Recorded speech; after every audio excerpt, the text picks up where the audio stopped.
seluruh partai politik di Indonesia itu hampir 90% ya, itu sistemnya tertutup di partai politiknya. Memang lebih mending tertutup, asal sistem di partai politik itu terbuka. Kayak milih kucing dalam karung gitu ya. Kucing dalam karung, betul. Karena kita itu nggak bakal bisa merubah sistem partai, kecuali memang partai itu harus dikasih pelajaran. Salah satu pelajarannya adalah dibikin chaos sekalian. Jadi partai politik ketika mencalonkan pemimpin itu bukan hanya berdasarkan ketokohannya saja, tapi memang dia produk asli kaderisasi partai politik. Ya, ketika dia nanti suruh ngomong anak-anak muda, boy, tapi nanti yang dipilih orang-orang tua. Assalamualaikum warahmatullahi wabarakatuh. Salam. Misalnya nih, gue ketua partai nih gitu. Oh, si Hilmi nih sudah berusaha untuk mencari suara untuk partai, ya udahlah. Karena partai ini dapat jatah satu kursi, ya satu kursi itu gue kasih ke Hilmi. Karena dia sudah berusaha. Ngerti nggak lo? Tapi gimana, Sen? Oke, kalau menurut gua agak ini sih, karena nyambung semua, bro. Masalah sistem terbuka dan tertutup. Kalau kondisinya kayak gini, masih mending pakai sistem terbuka. Kalau menurut gua ya, pandangan gua. Karena hampir seluruh partai politik di Indonesia itu hampir 90% ya, itu sistemnya tertutup di partai politiknya, gitu loh. Bahkan ketum itu kan kayaknya 1-2 partai aja yang ketumnya itu berubah, nggak ada apa maksudnya, darah dari keturunannya ataupun ya udah dari dulu sampai sekarang dia aja gitu loh ketumnya. Kan banyak ya partai politik kita yang ketumnya kan. Nah, kalau kondisinya sekarang pakai sistem tertutup, itu bakal nambah kacau, nambah monarki lagi gitu loh. Pandangan gua gitu, partainya nambah monarki gitu, dan memang bakal lebih bahaya. Tapi memang kalau memang menggunakan sistem terbuka itu kan peredaran resiko untuk menggunakan money politik itu semakin kencang juga ya. Apalagi kos untuk para caleg gitu ya lebih besar lah gitu ya. Jadi mereka harus bersaing dengan harga di pasar gitu loh ya. Oh iya, benar. Jadi kalau mau menang kita harus ngasih modal yang lebih besar gitu. Nah, itu juga minus dari terbuka. Tetapi kalau kondisinya kayak sekarang, masih mending terbuka daripada tertutup. Nah, gua itu sependapat dengan pandangannya mantan ketua MK tahun 2003 sampai 2008, Pak Jimli Asidiki. Iya, Jimli Asidiki. Gua sepakat sama Pak Jimli gitu. Beliau apa argumennya? Jadi kalau menurut beliau memang lebih mending tertutup, asal sistem di partai politik itu terbuka. Nah, iya. Itulah. Jadi secara jangka panjang sistem tertutup itu bagus, asalkan sistem di partai politik itu terbuka, transparan, akuntabel gitu loh. Jadi masyarakat itu ngeceknya ke partai politik untuk melihat kader-kader yang bisa meneruskan jabatan di legislatif, eksekutif itu jelas gitu kan, melalui partai politik. Karena kan peran partai politik itu signifikan banget ya, penting banget, apalagi tercantum di UUD kan. Itu instrumen demokrasi banget kan. Nah, tapi partai politik itu paling jarang dibenahi gitu loh. Nah, kalau menurut gua dengan kemampuan SDM kita yang mungkin ya secara rata-rata itu belum mumpuni untuk menjadi manusia demokrasi gitu ya. Nah, itu tugas partai untuk mengedukasi kan. Nah, gitu. Jadi kalau gua untuk saat ini sistem yang masih bagus untuk berapa sistem terbuka. Kalau mau berubah atau shifting ke sistem tertutup ya benahi dulu partai politiknya. Terbuka. Iya. Masalahnya siapa sih? Betul. Kalau urusan pembenahan partai politik kan ya itu urusan masing-masing dapur gitu ya. Masing-masing dapur. Dan kayaknya perlu ada paksaan untuk itu gitu. Jadi maksud lo tertutup itu sebagai pantikan supaya partai politik membenahi diri mereka masing-masing gitu. Oh iya jelas, maksudnya dibikin chaos kalian gitu. Anarkis gak gue? Nggak, akhirnya kan masyarakat jadi lebih terbuka dengan kondisi. Oke kan kalau kalau kata orang-orang kan dengan sistem proporsional tertutup itu kan kayak milih kucing dalam karung gitu ya. Kucing dalam karung, betul. Nggak ngerti nih dapatnya siapa nanti, akhirnya gue udah pakai ini tapi yang ternyata yang dijadikan anggota dewannya ini gitu kan. Nah itu akhirnya membuat masyarakat juga berpikir, kalau menurut gue akhirnya membuat masyarakat juga berpikir gitu, dia harus hati-hati banget memilih partai gitu. Karena gue nggak tahu nih partai ini akan memasang siapa untuk jadi anggota legislatifnya nanti kalau misalnya gue memberikan suara ke dia. Nah kemudian tadi kan ada kekhawatiran adanya monarki dalam satu partai. Jadi ya gue sebagai ketua umum gue bisa memilih anak-anak gue, cucu-cucu gue, ponakan-ponakan gue dan segala macam untuk jadi anggota legislatif kalau partai itu dapat suara. Ada kemungkinan kayak gitu kan Sen ya? Ya gitu. Ya akhirnya kan nanti kan jadi terbuka karena akhirnya masyarakat melihat sendiri, oh ternyata dengan sistem kayak gini partai ini jadi monarki dan segala macamnya. Ya sudah, di pemilu selanjutnya gue nggak mau milih lagi lah gitu. Maksudnya nah, itu gue, karena kita itu nggak bakal bisa merubah sistem partai kecuali memang partai itu harus dikasih pelajaran. Salah satu pelajarannya adalah dibikin chaos sekalian. Kenapa gue ngajak kalian ngobrol masalah terbuka atau tertutup? Ini penting karena gini. Kalau kalian amati di berita-berita sekarang, ada beberapa alasan utama kenapa kemudian PDI ya, kita sebut aja lah, PDIP itu lebih cenderung memilih tertutup dibandingkan terbuka. Pertama adalah untuk memastikan adanya sistem kaderisasi yang baik di partai politik, itu yang pertama. Yang kedua itu adalah ingin mengurangi money politics, politik uang. Karena kita nggak bisa menafikan bahwa di lapangan memang ada, ya itu udah jadi rahasia umum ya, memang ada sistem serangan-serangan fajar.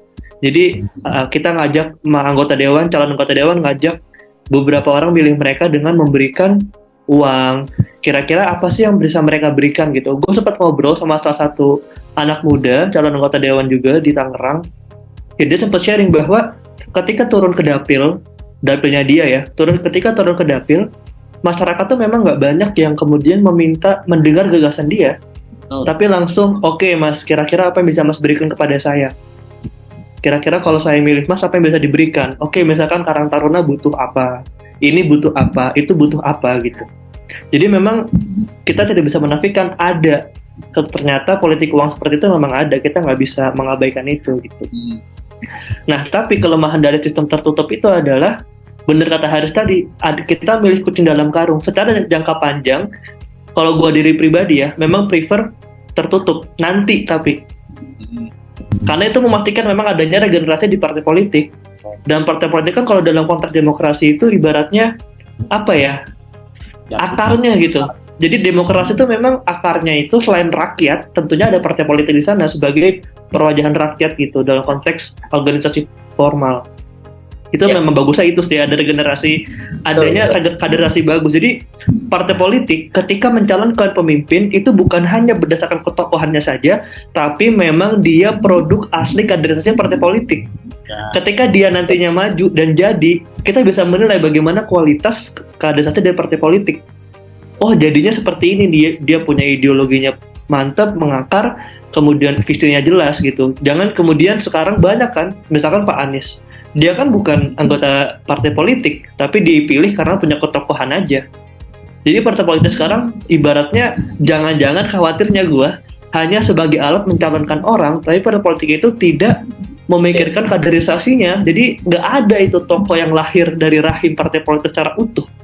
Nah itu Pak Prabowo mungkin Gerindra atau Pak Ganjar sekarang, tapi kita juga nggak bisa memastikan kan? Ya.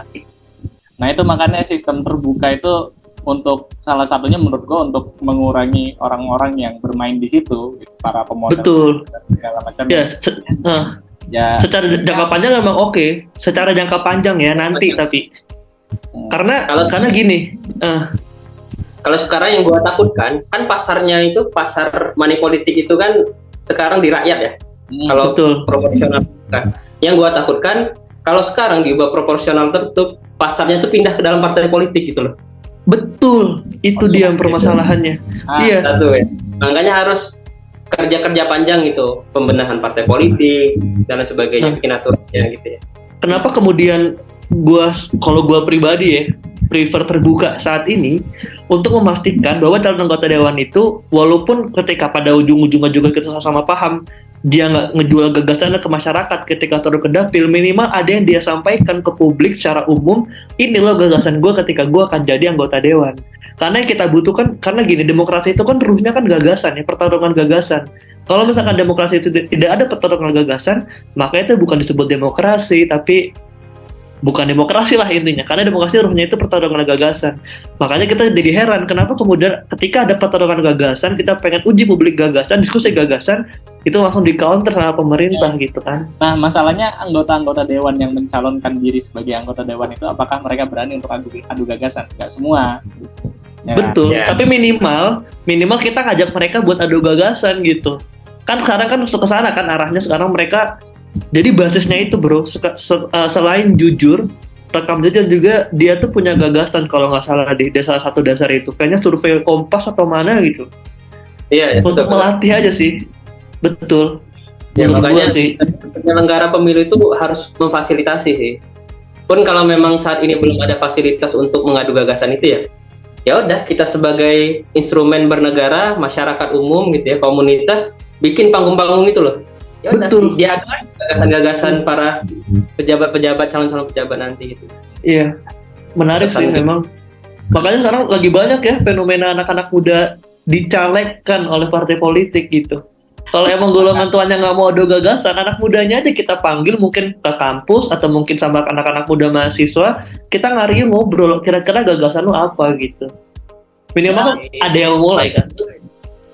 Mantap juga ya. Yang disuruh ngomong anak-anak muda boy, tapi nanti yang dipilih orang-orang tua. Betul, karena itu sih memang. Karena pada ujungnya itu, nanti makanya gue lebih setuju itu biar orang-orang kurang ngajar kayak gitu. Maksudnya kurang ngajar tuh orang-orang yang ya karena mereka punya duit dan segala macam, akhirnya mereka masuk partai politik dan mencalonkan diri biar bisa melancarkan semua keinginan dia. Itu bisa diminimalisir gitu, walaupun pada akhirnya pasar money politik itu akan masuk ke partai, bukan masuk ke masyarakat lagi gitu ya, berpindah. Kalau kata gue ya mending busuknya di partai daripada di masyarakat. Karena nanti masyarakat akhirnya masyarakat akan lebih hati-hati untuk memilih partai. Oh ternyata di dalam partai ini mereka benar-benar berebut posisi dengan money politik dan segala macamnya. Gue harus hati-hati dengan partai ini. Akhirnya gue memilih partai yang lain. Gitu. Kalau di proporsional terbuka, masyarakat ada di masyarakat ya kata Husein ya. Money politik sedangkan masyarakat kita kan pragmatis. Maksudnya apa ya? Ya siapa yang ngasih gue duit, ya sudah gue pilih gitu. Dan itu akan terjadi terus terjadi gitu. Makanya ya sebenarnya gue belum memahami secara utuh gitu ya, belum meriset secara utuh, tapi hanya pikiran liar gue aja gitu. Memang ekstrimnya ketika kita pengen merubah kebusukan dari sistem proporsional terbuka ini ya kita coba dulu dengan tertutup ini gitu, gimana hasilnya gitu. Dan memang pasti akan terjadi kekacauan, yakin gue pasti akan terjadi kekacauan entah itu di masyarakat maupun di partai. Kalau kata bahasanya SBY chaos politik ya. Iya, SBY bilang chaos politik. Dikasih chaos dulu coy, kalau nggak dikasih chaos nanti kita masa mau mengiyakan kebusukan orang-orang yang memang ya hanya sebagai ya memang partai politik butuh pemodal gitu. Tapi pemodal ini kan yang nantinya akan mengendalikan partai politik. Iya. Nah, tadi gue nyambung dari Husein juga nih, sama Haris juga ya. Jadi, kenapa kalau gue prefer sistem pemilu sekarang itu secara terbuka? Karena kita setidaknya mengajak dan memastikan bahwa setiap calon anggota legislatif itu berani untuk adu gagasan di ranah publik.